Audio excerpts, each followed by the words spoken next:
After an expensive trip through New Hampshire, former Governor Jeb Bush topping the list with his campaign and super PACs, combing through $36 million. Chris Christie in second at $18.5 million. Ted Cruz down at the bottom, spending just $580K. Joining me now is Congressman Adam Kinzinger, member of the House Foreign Relations Committee and a Jeb Bush supporter. Great to have you on The Real Story. Okay, so Jeb Bush, wow, he spends a lot of dough in New Hampshire. I think we calculated it that for every vote, it was $1,200. Was it worth it? Oh, yeah. I mean, look, we got a lot of supporters, a lot of people willing to write checks to the campaign.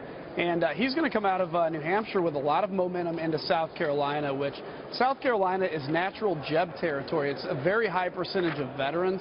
Jeb has 12 living Medal of Honor recipients that have endorsed him and a number of general officers. So he's going in very strong to South Carolina. I'm going to go there this weekend to campaign for him, and we feel really good about it. We came out of New Hampshire strong. Okay, so the other really interesting thing is a lot of people were saying, wow, he finally brought his mom on the trail, Barbara Bush. Maybe that helped in New Hampshire. But where the heck is his brother, former President George W. Bush? Well, now people are saying he is going to campaign for him in South Carolina. Can you confirm that?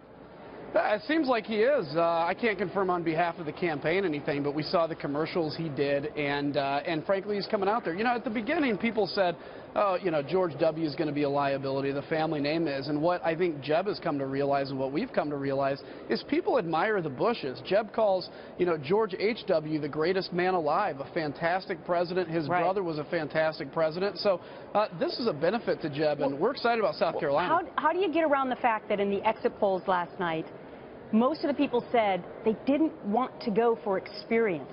They wanted to go for the political outsider. Yeah, look, it's an interesting campaign cycle. A lot of my predictions have been wrong, and I think in the early stages, people kind of want to have their anger heard. The difference, though, is you have a candidate like Donald Trump, which just really stirs people's anger and yells things and uses curse words, or you have a guy like Jeb Bush that says, look, I understand your anger, but here's a path out of that, and here's a way that we can get to a point where we don't have to be angry because America's a great country. And that's starting to really pick up momentum. Early on, people want to make that anger heard. Now they're realizing we can be angry but also look for a way out, and that's what Jeb's providing. All right, well, last night, some of the angry folks still liked it because Trump won big. But we'll see what happens in the next state. Congressman, thank you. You bet.